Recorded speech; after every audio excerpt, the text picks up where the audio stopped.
Lindung kepada Allah dari godaan syaitan yang terkutuk.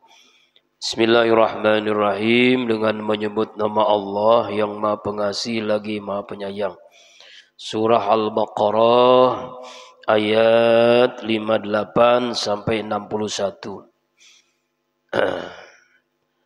Wa idh qulna dkhulu hadhil qaryah. Ingatlah ketika kami berfirman kepada Nabi Musa, udkhulu hajil qaryah, masuklah kalian ke negeri ini, ke kampung ini. Fakulu, dan makanlah kalian, minha, dari kampung tadi itu, haitsu syi'tum, sebagaimana kalian inginkan, kehendaki, rogodan, dengan penuh kenikmatan. Wadkhulul baba, dan masuklah kalian ke dalam pintu gerbang menuju kampung itu, namanya Baitul Maqdis, sujadan, dengan sujud, maksudnya tunduk, membungkuk. Waqulu, dan katakanlah oleh kalian, hittatun, hapuskanlah dosa-dosa kami ya Allah, naghfir lakum, maka kami Allah akan mengampuni kalian semua, khotoyakum, dosa-dosa kalian, wasanazidul musinin, dan kami akan menambah pahala ketaatan bagi orang yang selalu berbuat kebaikan. Ini ayatnya terjemah Al-Tirmidzi. Mari kita lihat tafsir pertama Jalalain, Imam Jalaluddin As-Sayuti dan Imam Jalaluddin Al-Mahali mengungkapkan bahwa ayat ini yaitu tentang Allah memerintahkan kepada Nabi Musa dan seluruh umatnya Bani Israel, setelah melewati rintangan, hambatan, yaitu setelah melewati Laut Merah, dipukul terbelah dua, lalu Nabi Musa dan umatnya ini melewati dua itu, laut itu dengan selamat, sedangkan Firaun ditenggelamkan oleh Allah. Nah, masuklah ke sebuah negeri Palestina, nih sekarang Palestina sebuah negeri di Palestina, di Baitul Maqdis, lalu Allah berfirman, wa iz, dan ketika qulna, kami berfirman, kami berfirman mengatakan, lahum ba'da khuruji minan tiyah, yaitu setelah keluar dari bukit Tih, udkhulu hajil qaryah, masuklah kamu ke negeri ini. Nah, kan jelas di dalam tafsir, qaryah ini di mana nih? Bukan di Parung tapi Baitul Muqaddas, yaitu Baitul Maqdis. Di dalam tafsir Jalalain, Aurihan, atau Yerusalem, yang disebut sekarang Yerusalem, masuk ke dalam kota Baitul Maqdis. Jadi Allah memerintahkan seluruh umat Nabi Musa, Bani Israel, untuk masuk ke kota Yerusalem, ke Baitul Maqdis namanya. Dalam tafsir Ibnu Katsir dijelaskan bahwa ayat ini terjadi setelah mereka berhasil keluar dari padang pasir, di mana mereka mendekam selama 40 tahun bersama Yusha bin Nun. Kemudian Allah membukakan negeri itu bagi mereka di sore hari Jumat. Hari Jumat, waktu itu di sore hari. Pada hari itu perjalanan matahari ditahan sebentar oleh Allah, hingga akhirnya mereka mendapatkan kemenangan. Kemudian Allah memerintahkan Bani Israel untuk memasuki pintu negeri ini, yaitu Baitul Maqdis. Baitul Maqdis.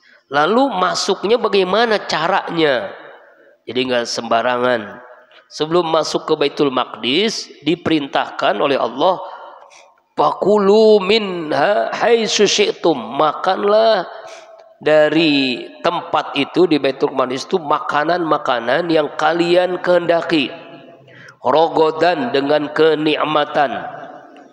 Ya, artinya rogodan di sini dalam tafsir Jalalain wasi'an la hajra fihi. Luas, ya, artinya tidak ada larangan-larangan. Ya, yang nikmat, yang kalian sukai, tidak ada larangan. Sepuasnya makan yang di situ. Ada ubi, ada singkong, nah, itu yang sekarang maksudnya bentar ya. Di Kolbun Salim itu ya, bukan di Baitul Maqdis, bukan ya. Ada jagung gitu ya. Kembali ke alam. Wadkhulul baba sujada. Nabi masuknya itu ke dalam pintu gerbang Baitul Maqdis dengan sujud. Babuha, pintunya. Ya. Jadi masuknya itu bukan jalan kaki, bukan bukan berdiri, tapi dengan sujud, ya, dengan bersujud. Riwayat lain Ibnu Abbas mengatakan ruku. Kalau sujud kan repot juga sujud ya, dalam keadaan ruku. Kenapa? Karena pintunya kecil, pendek, makanya nggak bisa itu. Ya, inilah dalam tradisi orang Jawa tuh kan. Ya, tradisi itu sebagian orang Jawa sebagai penghormatan kepada orang tua, kepada raja, kepada sultan itu kan salamannya itu beliau dengan benar-benar gitu ya, ya yang gepor lah, tak kaget, kayak sujud gitu, kayak ini bagian daripada penghormatan, ya, bagian dari penghormatan, ya. Nah memang pintunya juga kecil gitu ya. Dalam riwayat lain, riwayat Ibnu Hatim dalam tafsir Jalalain dikutip oleh Ibnu Katsir, yaitu mereka masuk lewat belakang, jadi mundur jalannya, jadi belakang, jadi pantatnya itu duluan, mereka ruku kemudian pantatnya duluan, karena kalau nggak begitu nggak masuk. Nah, itu dalam riwayat Ibnu Hatim, ya. Kemudian pintunya namanya pintu Hittoh, pintu Elia Baitul Maqdis nama pintunya. Ya. Dalam riwayat lain mereka masuk dengan mengangkat kepala. Ya, gitu. Jadi ada yang mengatakan kepalanya diangkat, ada yang mengatakan pantat duluan, ada yang mengatakan dengan sujud, ada yang mengatakan dengan ruku. Ya. Intinya adalah sebagai penghormatan gitu ya, karena memang pintunya juga kecil. Ya, masuknya dia nggak sembarangan. Jadi sujadan. Ya, wal khulul baba sujadan, di ayat ini sujud. Ya. Allah alam yang benar yang mana tafsiran ulama kan. Ada yang mengatakan membungkuk, jadi bentuk majazi ya. Majazi itu bukan makna intinya. Indika, terus Izaki, itu siapa lagi? Tolong jangan ada yang di kamar. Waqulu, dan katakanlah hittatun. Nah ini namanya kalimat masuk pintu itu hittatun. Ya, hittatun. Kalau kita kan astaghfirullahalazim begitu ya. Jadi kalimatnya itu adalah hittatun. Hittah itu artinya ya Allah, bebaskanlah kami dari dosa, ampuni kami dosa-dosa kami, hapuskan kami dosa-dosa kami. Itulah kalau kita kan astaghfirullahalazim. Nah ketika masuk pintu dengan membungkuk mengucapkan kalimat hittatun, apa yang terjadi?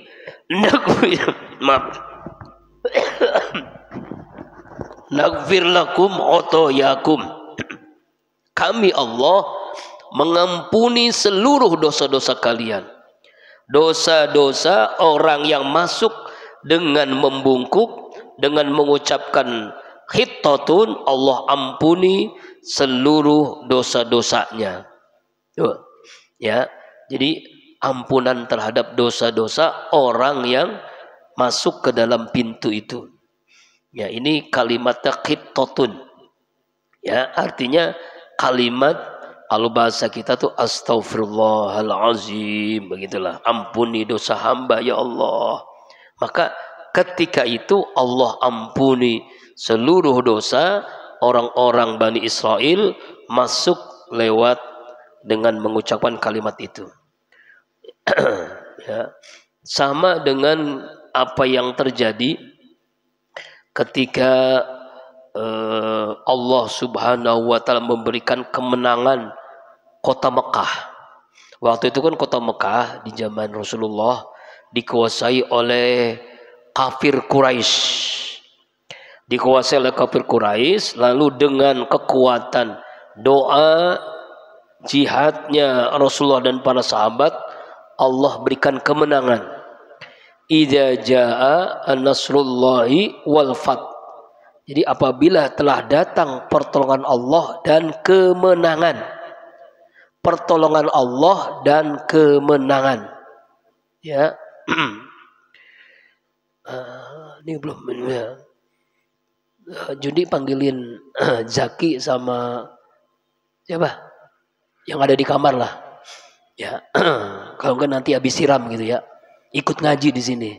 Ini di sini apalagi di masjid. Di sini aja nggak ngikut ngaji kan keterlaluan. Tolong ya, atau yang di bawah si Mubarok, Indika yang di kamar bangunin supaya ikut ngaji. Kalau enggak ntar habis siram gitu, habis usir cari kos aja. Ini masih ada yang susah begini nih, bang nih, masya Allah. Apalagi di masjid ya. Di sini aja deket banget, cuma berapa langkah aja nggak mau ngaji gitu kan. Ya, kalau masih belum bangun juga nanti habis siram dan habis usir. Barang-barangnya dibawa-bawa dia. Gimana gitu, nggak ada penghormatan sama sekali kan. Kecuali dia bayar sekian juta begitu kan, dia mau tidur juga bodoh amat. Ini cuma 50.000 juga. Ada yang 1 tahun nggak bayaran Pak. Masya Allah, ada itu. Astagfirullahaladzim. Makanya kadang-kadang menguji kesabaran seorang ustadz di sini. Masya Allah. Ya tolong ya, atau yang di kamar, jangan ada yang di kamar. Kalau sampai nanti selesai pengajian masih di kamar, habis siram dan barang-barangnya dikeluarin, jangan di sini lagi. Ya ini, jadi kembali lagi ke ayat ini. Jadi di zaman Nabi pun Allah berikan pertolongan, sama dengan yang terjadi di Bani Israel. Jadi dia Bani Israel itu masuk ke kota Baitul Maqdis dengan membungkuk, maka Allah ampuni dosa-dosanya dengan mengucapkan qittatun. Ini belajar dari sejarah. Belajar dari sejarah apa maksudnya? Kalau kita dalam ilmu tafsir ada namanya mafhum mukhalafah. Pemahaman dari makna kebalikannya. Yaitu kalau ingin mendapatkan kepertolongan Allah, ya ikuti perintah Allah. Jangan sampai kita kekeh dengan nafsu kita begitu ya. Dengan nafsu kita. Ngaji di sini mah, jangan tidur. Oh, ya dengan jam 6 kan jam berapa sekarang? Iya nanti dulu lah. Ya. Jam 6 masih keburu Bekasi. Mohon maaf ngaji dulu gitu. Ini di sini nggak ngaji kan keterlaluan. Habis itu paling kesel gitu. Kalau di sini nggak ngaji itu paling kesel. Kecuali berangkatnya jam 5 kan jam 5 kan ngaji setengah 6 selesai. Sekarang isroknya jam setengah 6. Masih keburu mandi 5 menit juga bisa. Ya, jangan sampai begitu ya. Jangan diulangi lagi ya.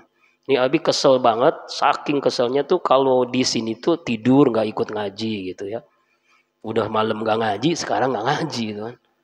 Masya Allah. Di sini kan ada kewajiban yang harus ditaati.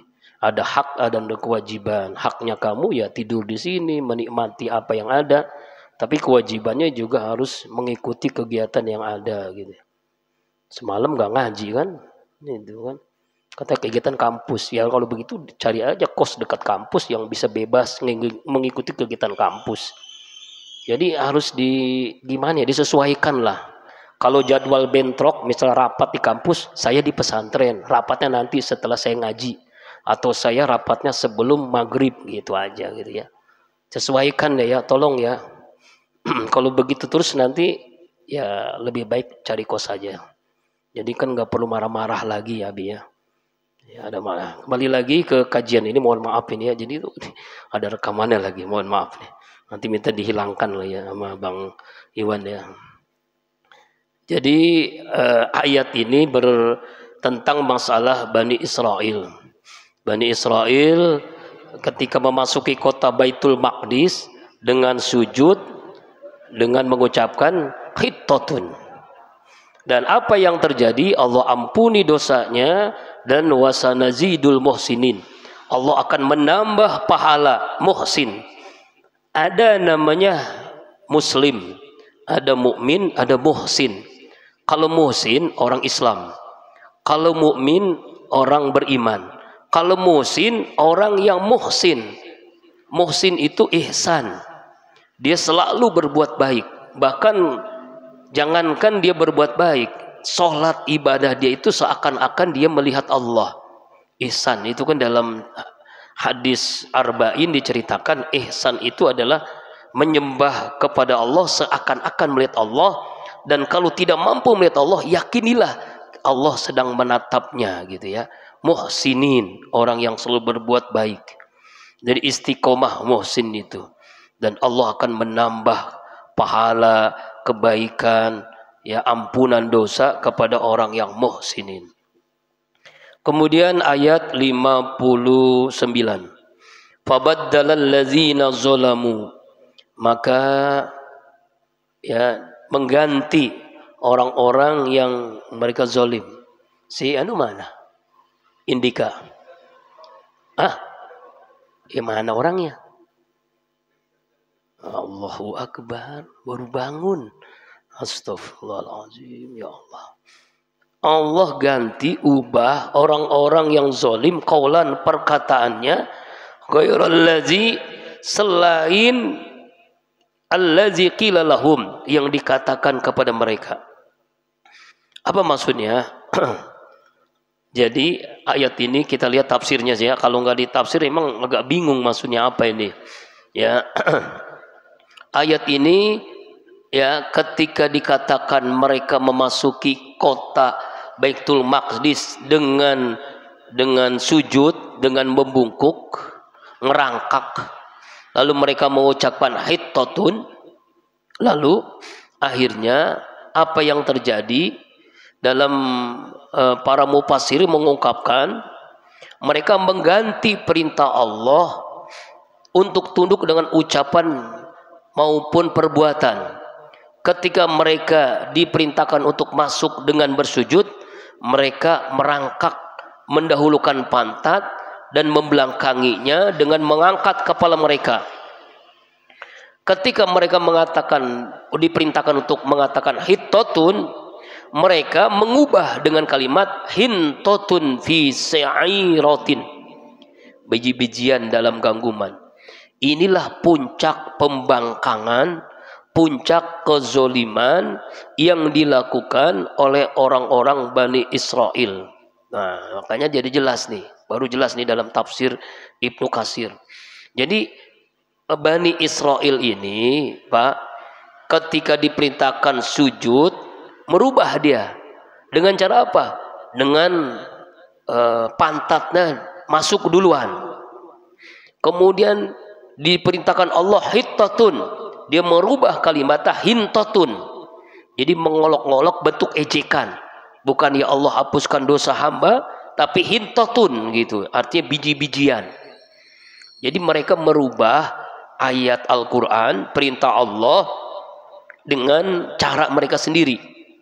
Inilah puncaknya. Fabaddalal ladzina zalamu, mereka merubah, mengganti perintah yang Allah perintahkan. Alladzina zalamu qaulan, yaitu mereka zalim dengan perkataannya. Ghairallazi qila lahum, dengan selain yang mereka katakan lahum bagi mereka. Fa anzalna, apa yang terjadi? Lalu Allah turunkan alallazina zalamu, atas orang-orang yang zalim, rizan, dengan sebuah wabah, petaka, bencana, minas samai, dari langit, bima kanu yapsukun, karena apa yang mereka berbuat fasik. Artinya mereka merubah perintah Allah dengan seenaknya dewek. Ya. Dengan dengan yang semaunya begitu. Maka Allah turunkan kepada mereka apa? Yaitu rizam, sebuah bencana dari langit. Ya, bencana dari langit. Kalau dalam tafsir di sini jelaskan yaitu rizam itu taun. Taun itu kalau dulu itu namanya apa itu? COVID-19. Nah, itulah ya, taun, penyakit taun. Ada juga yang mengatakan al-bardu, hawa dingin, dingin banget. Jadi azab yang Allah turunkan dari langit. Kemudian dalam riwayat Usama bin Zaid, Rasulullah menjelaskan ayat ini, inna hajal waja'a wasaqama rizun uziba bihi wa'dul umami qablakum. Sesungguhnya penyakit dan penderitaan ini adalah azab yang ditimpakan kepada sebagian umat sebelum kalian. Jadi ada penyakit, ada azab yang Allah turunkan dari langit karena mereka sudah mengganti perintah Allah dengan seenaknya dewek. Ya, seenaknya dewek. Dalam tafsir Jalalain bahkan dijelaskan adalah bisababi fasaquhum, dengan sebab kefasikan mereka, urujuhum anitoah, keluar dari ketaatan. Fahalaka minhum pisatin sab'una alfan. Maka apa yang terjadi dalam 1 jam 70.000 orang ya mati mereka semuanya ketika itu. Dalam 1 jam Allah turunkan azab dari langit, taun, COVID-19 misalnya, 70.000 orang meninggal semuanya, mati semuanya. Kenapa? Bima kanu yapsikun, karena mereka fasik. Nah, orang fasik itu merubah-rubah Pak. Merubah perintah Allah dengan semaunya. Inilah orang-orang Bani Israel yang terjadi di zaman Nabi Musa alaihissalam. Ya, ain berarti ini judul baru. Jadi kalau dalam Al-Quran ada huruf ain, fase baru, judul baru. Wa ijistasqa, dan ingatlah ketika Musa memohonkan ya air dari kepada Allah, istasqa Musa liqaumihi, untuk kaumnya. Fakulna, lalu Allah berfirman kepada Nabi Musa, idrib, pukullah biasokal hajar, dengan tongkatmu batu ini. Jadi ketika kaumnya ini kehausan yang amat sangat di daerah Bani Israel tadi, karena musim kemarau lama, Allah Nabi Musa ini berdoa kepada ya Allah, ya Rabbana, misalnya istasqa. Makanya ada namanya sholat istisqa, sholat minta hujan. Nah, kira-kira begitu dah. Jadi Nabi Musa sholat minta hujan, sholat istisqa. Kalau kita mohon kepada Allah untuk air keluar supaya umatnya ini ya bisa menikmati air. Apa yang terjadi? Allah perintahkan idrib bi asokal hajar, pukullah dengan tongkatmu batu itu. Ya, yaitu batu yang pernah membawa lari pakaiannya. Bentuknya tipis, persegi 4, sebesar kepala manusia, batu lunak. Lalu dipukullah batu itu oleh Nabi Musa, terpancarlah batu itu keluar air. Jumlahnya adalah ya fanfazarat, mancarlah dengan keras, minu dari batu itu, isnata asrota aina, 12 mata air. Angka 12 nih. 12 itu maksudnya apa? Sesuai jumlah suku Bani Israel. Coba kan ada namanya angka 12. Rasulullah SAW itu lahir tanggal 12. Ternyata angka 12 itu jumlah huruf kalimat tauhid itu 12. La ilaha illallah, jumlahnya hurufnya 12. Kalimat Muhammadur Rasulullah juga sama, 12. Apa maksudnya? 12 tambah 12 24 jam kita itu umat Muhammad harusnya selalu ingat la ilaha illallah Muhammadur Rasulullah. Makanya dalam sebuah hadis, siapa orang yang mengucapkan kalimat raditu billahi robba wa bi Muhammadin nabiyya wa rasula, ya, kemudian wabil islami dina 3 kali pagi hari, 3 kali sore hari, maka hikmahnya orang tadi husnul khotimah meninggalnya. Orang tadi diberikan kenikmatan dalam ibadah. Nah ini kan, kenapa kita kok berat sholat berjamaah, berat sholat tahajud, berat baca Al-Quran? Karena mungkin kita belum diberikan kenikmatan. Nah, untuk mendapatkan kenikmatan itu, kita diperintahkan dalam hadis, dawamkan, biasakan membaca kalimat raditu billahi robba, saya ridha Tuhan, Allah itu Tuhanku, wa bi Muhammadin nabiyya wa rasulah, Nabi Muhammad utusan Allah, Rasulku, wa bil islami dina, Islam agamaku. Ucapan ini hikmahnya Allah akan memberikan kenikmatan dalam perintah Allah, ibadah, dan Allah wafatkan husnul khotimah. Mudah-mudahan kita bisa dawamkan ya wirid nih, wirid 3 kali pagi hari, 3 kali sore hari. Raditu billahi robba wa bi Muhammadin nabiyya wa rasula wa bil islami dina. Mudah-mudahan kita bisa mengamalkannya ya. Kalimat 12, angka 12. Nah, 12 suku Bani Israel, mereka nggak ada yang berebut karena 12 jumlahnya. Dari batu itu 12. Satu-satu suku tuh minum dari pancaran air yang memancar itu. Nggak ada yang berebut karena 12 jumlah sukunya. Suku 1, RT 1 sampai RT 12 lah gitu kira-kira. Ya, mereka bisa menikmati air itu. Kemudian qad alima kullu unasim masrabahum, sungguh telah mengetahui setiap manusia tempat minumnya. Jadi tahu tempat minumnya itu di mana. Semua suku itu tahu, nggak ada yang berebut. Kulu wasrobu, makanlah, minumlah, mir rizkillah, dari rezeki Allah. Wala ta'usaw fil ardi mufsidin, janganlah kalian berbuat jahat di muka bumi ini. Mufsidin sebagai orang yang perusak, ya, artinya jangan kalian melakukan keonaran di muka bumi ini, kerusakan di muka bumi ini. Ya, terakhir 61. Wa idz qultum ya Musa, ingatlah ketika kalian berkata, maksudnya Bani Israel ngomong kepada Nabi Musa, ya Musa, wahai Nabi Musa, lan nasbiro, kami tidak akan bersabar, ala ta'ami wahidin, atas satu makanan, yaitu yang pernah kita bahas minggu yang lalu, makanan dari surga, manna dan salwa.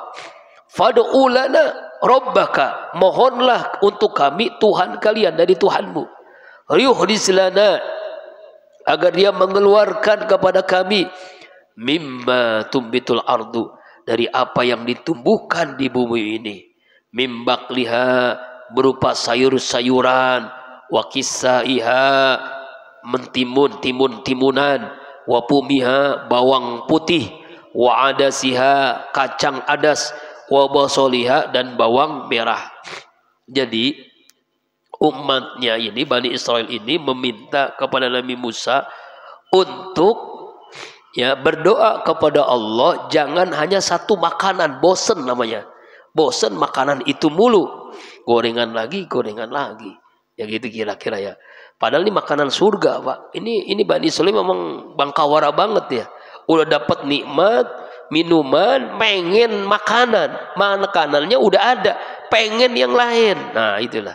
Maka minta kepada Nabi Musa, hai Musa, minta kepada Allah supaya bisa menumbuhkan tanaman-tanaman di bumi ini, berbagai macam tanaman, ya, agar kami ini bisa menikmati makanan yang menarik gitu, makanan yang beda-beda. Apa aja? yang disebutkan di kitab ini, di Al-Quran ini, ayat ini, yaitu pertama sayur-sayuran, timun-timunan, bawang putih, kacang adas, ya, kacang adas dan bawang merah. Qala, Nabi Musa pun menjawab, ya, apa jawaban Nabi Musa? Atastabdiluna alladzina huwa adna billazi wa khair. Apakah kalian meminta sebagai pengganti sesuatu allazi wa adna yang lebih rendah, yang lebih sedikit manfaatnya, billazi wa khair, dari sesuatu yang lebih baik dan bermanfaat? Manna salwa itu makanan dari surga, makanan yang sudah gizinya tinggi, vitaminnya, proteinnya, ya Allah. Ya, inilah Bani Israel. Jadi pengen makanan yang nggak ada gizinya. Mungkin ada, tapi tidak tinggi seperti makanan ini. Kira-kira begini dah. Ada namanya kurma. Kurma itu kan makanan tertinggi gizinya di dunia, buah-buahan. Dibandingkan makanan-makanan yang di kita, misalnya kecapi, apa gitu, durian dan sebagainya. Itu kita udah dikasih kurma, pengen makanan-makanan yang lain, nah gitulah. Makanan surga sudah ada, mana soal, tapi pengen makanan yang lain. Maka dia ihbitu, turunlah kal Misron, ke sebuah Mesir, kota Mesir. Fa inna lakum ma sa'altum, maka sungguh bagi kalian apa yang kalian minta. Kalau begitu, kata Nabi Musa, pergi kalian cari makanan itu di kota Mesir, gitu ya. Kan tadi di Palestina, cari di kota Mesir. Makanan seperti sayur mayur, ketimun, kacang adas, bawang merah yang sudah biasa gitu. Kalau pengen itu, silakan kalian keluar dari mana? Dari sini menuju tempat di kota Mesir yang memang banyak di sana itu. Ya. Kemudian waduribat alaihimuzillah, maka ditimpakan kepada mereka karena memang menginginkan itu azillatu, kehinaan. Bukan hanya itu, al-maskanatu, kemiskinan. Dan waba'u bighadabin minallah, dan mereka mendapatkan murka dari Allah. Jadi mereka ini ngeyel, pengen sesuatu yang lain. Padahal sesuatu itu sudah indah. Misalnya begini, udah punya istri cantik, solehah, pengen nikah lagi gitu. Nah ini kan ya, kurang puas ya gitu ya, karena yang katanya rumput tetangga lebih hijau katanya. Nah kayaknya begitu dah. Iya, misalnya begitu ya. Nah gitu, kecuali memang memiliki kemampuan ya. Masyaallah, tabarakallah. Jadi ngomong ke sana-sana ya. Maksudnya begitu ya. Pengen sesuatu yang lebih rendah, yang lebih hina, maka Allah berikan apa? Waduribat alimuzillah, Allah timpakan mereka kehinaan. Wal maskanah, kemiskinan. Dan bukan itu, hina, miskin, waba'u bighadabin Allah, dan murka dari Allah. Kenapa bisa begitu?